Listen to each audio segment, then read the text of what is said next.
is what we're currently working on, PFL, Personal Financial Literacy. And what I'm doing today is talking about personal budget. This is how I start personal financial literacy. I'd like to talk about setting up a budget, a household budget. Now, I do something different than what a lot of people do. In other words, most people, when they're setting up a budget for themselves, they will set up a budget that allows them to put away a certain amount a week, or maybe put away into savings a certain amount every month. Like, for example, some people will say, well, I'm going to put $100 a month into my savings account, and they think that's good. Some people will say, maybe I'm going to put $50 or $100 a week into my savings account, and they think that's good. And then every week they put up $50 in, every week they put $100 in, or every month they'll put $100 in to their savings account. I don't do that. I don't think that's a good thing to do at all. In other words, what they have done, they have set their amount of savings. Their savings is fixed, and their spending is variable. I do just the opposite. My spending is fixed, and my savings is variable. So therefore, my savings can go up and down depending upon how much I've spent that particular week or that particular month. So again, I'm doing just the opposite of what most everybody else in the world is doing. And it has worked out very, very well for me. Let's talk about it. Okay, keep that in mind as I go through this budget. Now, these numbers right here, they don't really match my budget, and they don't match anybody's budget, really. These are just hypothetical numbers that I have pulled out of the air just so that we have something to work with. Of course, my expenses are much higher than this, but these are just numbers that I've kind of pulled out of the air so that we have something to work with. Okay, so let's assume that your rent is $500 a month right here. Utilities is $100 a month. Cell phone is $50 a month. Now, probably it's going to be higher than that, but we're just looking at a hypothetical situation just for the sake of figuring out how to set up a budget. Cable TV, $50. That can include internet, of course. Auto fuel, $60. Now, don't forget, I do have a auto fuel credit card. When I pull up to a pump, I don't look for cash in my pocket. I pull out my credit card, which is a BP credit card. It can only be used at the fuel pump. That's one of the few credit cards I have. As a matter of fact, I only have 2 credit cards. One is a regular Visa credit card. The other one is a auto fuel BP credit card. First of all, I don't have to look for cash when I pull up next to a gas pump. I just fill up. I put my credit card in to the pump and I fill up. And then at the end of the month, they send me a statement which indicates to me how much I had spent that month on auto fuel. And I can therefore keep up with how much I'm spending on a monthly basis on auto fuel. Okay, that's important. That's the one credit card that I think I would really highly recommend that you get. So let's assume we have $60 for auto fuel, $200 for groceries. And then I go ahead and include cash into my budget for pocket change. In other words, this pocket change here, this is money that I would use for buying a soda or buying a candy bar. I just basically keep it in my wallet. So when you add all of these numbers here, all of these numbers here, all the way down, the total amount that you're coming up with is going to be $1,280. Therefore, you know that in order to make things work, in order to make your budget and to pay everything that you need to pay, you have to have $1,280 per month to meet all of your expenses, including your pocket change, your auto fuel, and your groceries. Now, so when you divide that by 4, of course, there's 4 weeks in a month, in most months. Some months have 5 weeks. During those particular months, you're going to get an extra payday if you're getting paid by the hour. If you're an hourly employee, you will get an extra payday. For about, I think it's maybe 4 or 5 months out of each year, you'll get an extra payday. But let's just assume now that most months only have 4 weeks in them. So let's divide that number by 4. This means that you have to have $320 a week in order to survive. Your paycheck has to be $320 per week in order to survive. So let's go up here and start taking these numbers apart in greater detail. So let's add your rent, utilities, cell, cable, auto fuel, and groceries. The reason I'm adding these is because this is going into checking account. The only thing I use my checking account for is paying bills. I don't use it for anything else at all. I know there's some people who they'll use checks to buy maybe a shirt at Walmart. They use a check to buy a candy bar. Don't do that. Your checking account is supposed to be for bills only. So therefore, I take these numbers here, minus the 320. I add these up right here. It comes up to $960. I know, therefore, in order to pay these bills, I have to have $960 in checking each month. If you're being paid on a weekly basis, let's go ahead and divide that by 4, because there's 4 weeks in a month. That means that you have to have $240 per week in your checking account in order to have enough money to pay your bills at the end of the month. You have to have $240 a week into checking. It has to go into checking account. Now, I know what you're thinking. Let's stop and talk about this for a minute, because a lot of people ask me this question. How do you know that your utility is going to be $100? How do you know that your cell phone is $50? How do you know that your auto fuel is $60? What I do is prorate. In other words, I find a mean, or I find an average. And in a moment, I'm going to show you how I do that. I do that by keeping an Excel spreadsheet of my expenses. So let's look at this now. The $320 I do not put into checking. That comes out as cash. Now, fortunately for me, I do get paid on a monthly basis, which means that I can do this more easily. I simply take out $320 in cash from my check, and I will divide that by 4. And of course, there's 4 weeks in a month, so that means I have $80 per week spending money. Now, what I actually do, I have an envelope, and I actually have an envelope that has 4 different compartments in it, and I put 80, 80, 80, and 80, 4 times 80 into that envelope. So therefore, on a Friday, I'll go to that envelope and I'll pull out $80 and I'll put it in my pocket. Now, here's the thing, though. This is what's going to make it work. This is what makes this system unique. Let's say that on a particular month, my groceries was not as high as $200, or maybe my auto fuel was much lower than I thought it was going to be, or maybe my utilities was much, much lower than I thought it was going to be. You might think, well, you've got extra money that month and you could do whatever you want with it. That's not true.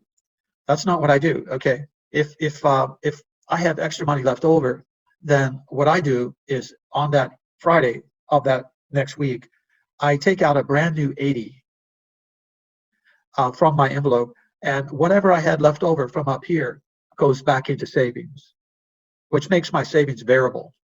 My savings goes up and down based upon how much I've spent, but my spending is fixed.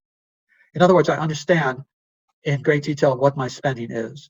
So we know we have to have $960 per month in checking in order to make this work. In order to get that, you have to put $240 into your checking account each week to make $960 by the end of the 4 weeks. Each week you have to have $80 in spending money. 80 times 4 is going to be 320. Out of 1,280 each month for expenses, you divide that by 4 and you come up with 320. You need 320 per week in order to make all of this work. Let's go to the next one. Here's your paycheck right here. Okay, now again, all of these numbers I'm just pulling right off the top of my head. They're just hypothetical. They don't mean anything. My expenses are much higher, and I'm sure probably yours are as well. Your paycheck probably looks very different than this, so does mine. But let's just assume, hypothetically, that your paycheck is $700 a week. By the way, that's gross pay. That means before taxes. Net pay is going to be about $500. That's after deductions, after taxes, federal and state taxes, after Social Security, Medicare, Medicaid. After they take all of that stuff out, you're going to get about $500 net pay in your check. We know that we have to have $240 going into checking account. Of that paycheck, you have to have $240 going into checking from your weekly check in order to make your bills at the end of the month. Okay, you also have to have $80 going into your pocket for pocket change for that week. Let's go back to the second tab here. So you have gross pay $700, net pay is $500, minus $240, which goes directly into your checking account. Deposit that into your checking account. Minus $80 spending money per week. That goes into an envelope or it goes into your wallet. I would recommend that you put it in an envelope and take pieces of it out so that you know how much you're taking out. That leaves you with $180 in savings each week. Okay, and that's pretty good. If you're just starting out, it's pretty good. Now, remember, if your expenses are lower than you thought they were going to be, then this 180 is going to go up next month. Instead of keeping the surplus money that you have made from lowering your expenses, instead of keeping that and spending it on anything you want to spend it on, you take that and you put it back into your savings so that your savings goes up, and then you start off with a brand new 80 and a brand new 240 the next week. You always want to start with these baseline numbers right here. Does that make sense? Pause if you want to and just take a look at this and try to figure it out. I try to understand what it is that Mr. Parrish is doing. Let's go to the next tab right here. Google Drive. Okay, as I had showed you at the beginning of the year, I do pay all of my bills online in order to avoid paper. Everything is paid online. The bills come to me at the end of the month via my email, and I will pay them online. And I actually paid some bills in the classroom so that you could actually watch me doing that. This is Google. You see these blocks over here? This is where you can find Google Drive. Let's click on the blocks right here. See that? Let me move picture right there. And you'll see this is your Google Drive. Now, if you have a Gmail account, which I know most everybody does, then you do have a Google Drive. You need to know how to use that Google Drive because it's a great tool for you. So just simply click right here. That'll take you to Google Drive. And you basically just sign in using your same credentials that you do for your Gmail account. So let's do that. Well, actually, I have a different account that I'm using here. Put my email in. Next. Password. Next.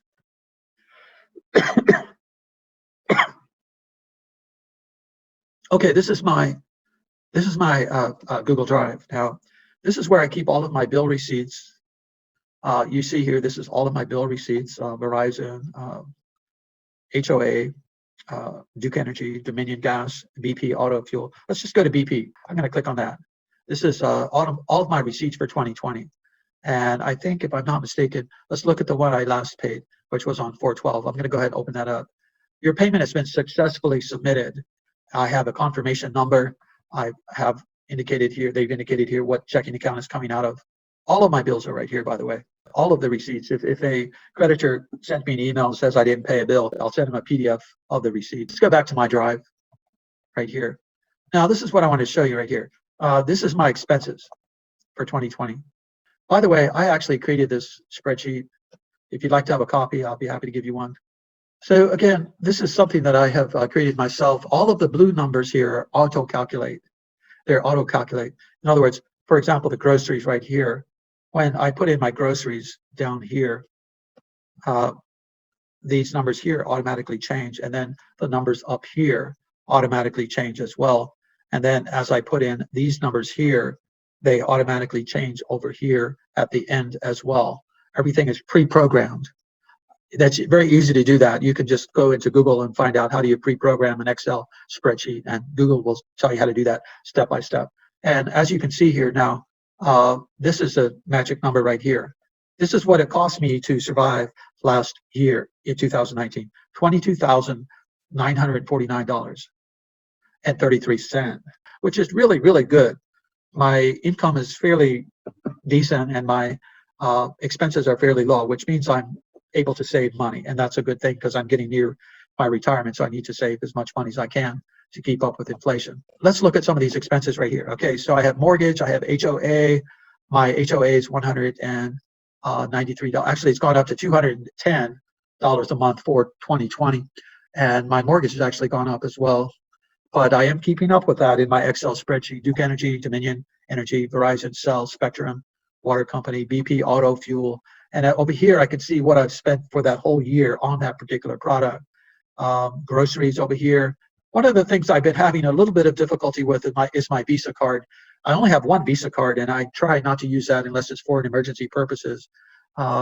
Unfortunately, I am using it a little bit more than I'm supposed to. So what I've done here, I've highlighted this whole section in yellow, as you can see, so that I can keep more closely in touch with what it is that I'm spending that money on. Not only that, but when I have a Visa bill on a particular month like this one right here, I'll come down here for that month and I'll indicate what I use that money for. I also have a system whereby if it's something that I really needed, I will highlight it in red. If it's something that was kind of silly, like Golden Corral or spray paint, I can I will not highlight that. I will not highlight that in red. That means that that's something I probably should not have spent money on. Using my Visa card, hiking boots is another thing that was kind of silly. When I got home, they didn't even fit properly. So, but everything that's in red is something that I definitely needed to spend that money on, and therefore it's okay for me to use my Visa card on that. So I also have auto maintenance. I fortunately no auto maintenance. I do have some long-term bills here as well. Car insurance I pay once a year, and I really shopped around to find a good deal on that. So 2019, $324.59, that paid for my whole car insurance for the whole year. Over here, let's see which months are these. This is going to be November and December. In November, I have two fairly large bills coming up.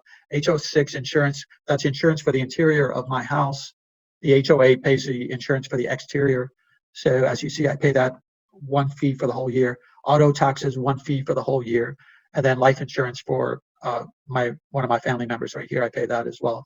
And I keep up with how much that is per year. Okay, so this is what you could do to keep up with your expenses.